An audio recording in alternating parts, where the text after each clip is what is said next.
So step 4 is the first step of action in a program of action. And step 4, if we've been following along, is indicated because the power that I lack to live is found deep down inside, but it's been obscured by calamity, by pomp, by worships. So the 4th step is an effort to look inside and get armed with the facts about myself, what I'm like, discover these calamities, pomps, and worships, and examine them for how they've affected my life. The 3rd step decision said being convinced that self manifested in various ways is what had defeated us. Well, it's not enough to intellectually know that. I've got to intuitively know that. So I have to look at how myself manifested through resentments, fears, and relationship misconduct. And so the discovery is not only what I was like, but having encountered this power to go in and sort through and learn the truth, then to walk out in that truth embodied with this sincere desire, this power and purpose to take me to a better place. So the 4-step inventory, although people think it's about learning dirty secrets about themselves, no, it's actually a treasure hunt. It's about seeking out the divine identity, however it's been obscured, and then polishing it up and walking out in that divine identity.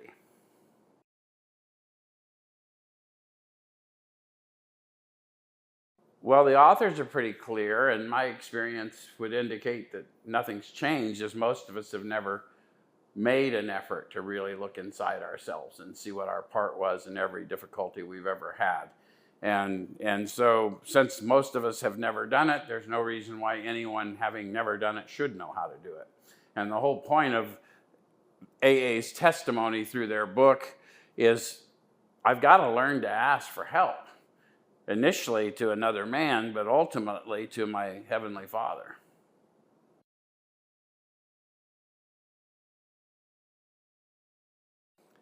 Yeah, I think probably at the core of all humans, we like to think we're getting away with stuff. And we'd like to think we're putting our best face forward with people that we want to like us. And the first thing that has to happen is that if I don't show somebody who I really am, the authentic me, what's made me to this point, then they're never going to get an opportunity to really know me, and I'll shortchange both me and them. So what I would encourage people to do is you're really not afraid of the inventory itself or even what it's going to disclose. You're afraid of what I'm going to think about you as a result. And the fact of the matter is, nobody comes to any of us without a past.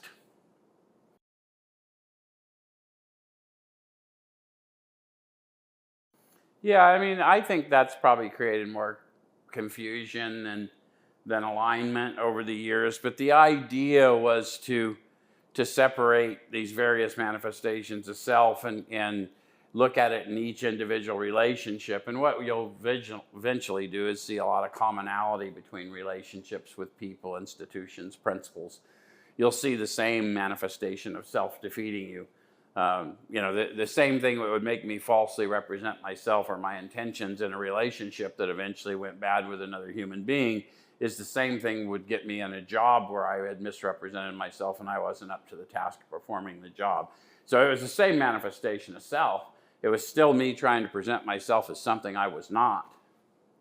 And once I learned that I did that and that people either helped me or they didn't help me, overcome it, or I got dismissed from it, I realized that I had created it, regardless of what the outcome was. And if I wanted to avoid that in the future, I should probably be more intentional about the types of relationships I wanted to enter into with institutions, people, principles.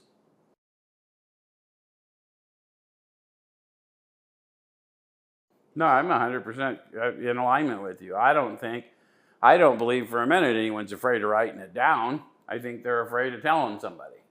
Now, they may be afraid of writing it down because someone will find it, but that's the same thing. I'm still afraid of somebody learning this about me. And the reality is that there's nothing I'm going in there to look at I don't already know is there. And I think the big illusion to all of us is we think that we've got these secrets, but there are no secrets in the realm of the Spirit. Now, if I'm going to walk in the Spirit, then I have to present myself as I am, not as I wish I were, or as I would like for somebody to see me, because I'm going to the Creator of all. He already knows. And it's really important that I get to have that dignity of that completely naked in the garden experience with God.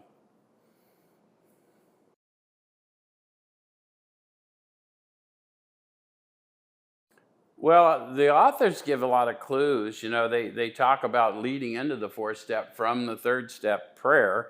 Next, we launched. So they talk about in all of their flowery promises, we were rocketed into a fourth dimension of existence that we had not even dreamed were possible.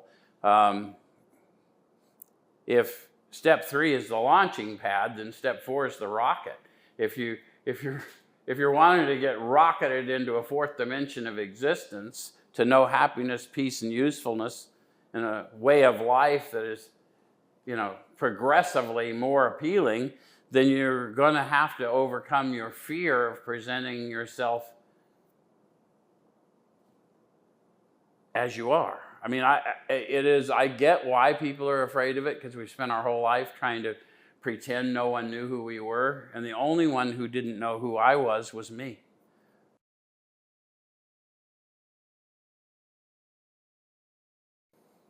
What I would say is, if you're delaying and you know you're delaying, then grab someone like me or anyone that's ever worked with me, and we'll sit down and do it with you. Because if you do your 4 and 5 together, you'll come out of it with a 6, 7, 8, and 9. And there isn't any reason that you shouldn't be out making approaches and prosecuting your amends the same day you do your inventory, other than fear. I mean, if you want to get free, then let's get you free.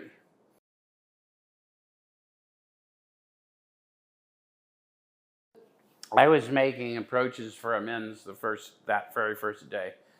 I think people tell people whatever based on their own experience. The authors are pretty, next we launched, action and more action. They never said, they didn't write a chapter into thinking so that I could contemplate my way to freedom. They knew I had to walk my way into freedom, that I had to let my mind catch up with my feet, and that somebody needed to help me along. They knew all of these things. They've always known all these things. The idea that sitting in rooms and doing some of those things that have become the basis of fellowship these days, that's just not, it's not real. It's not what the authors intended.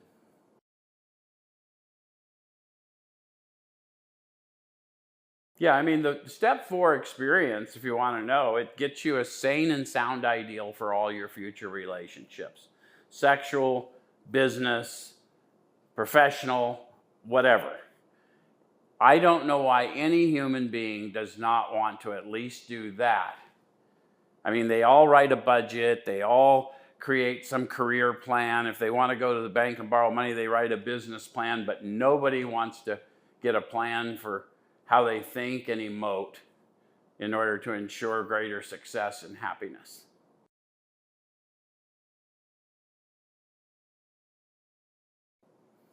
My experience is you start to feel better about yourself on day 1.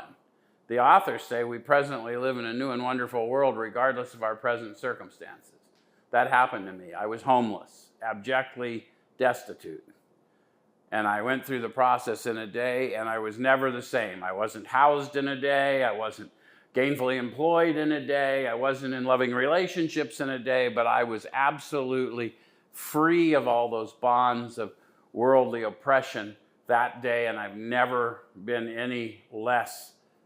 I mean, I've always progressively been less oppressed.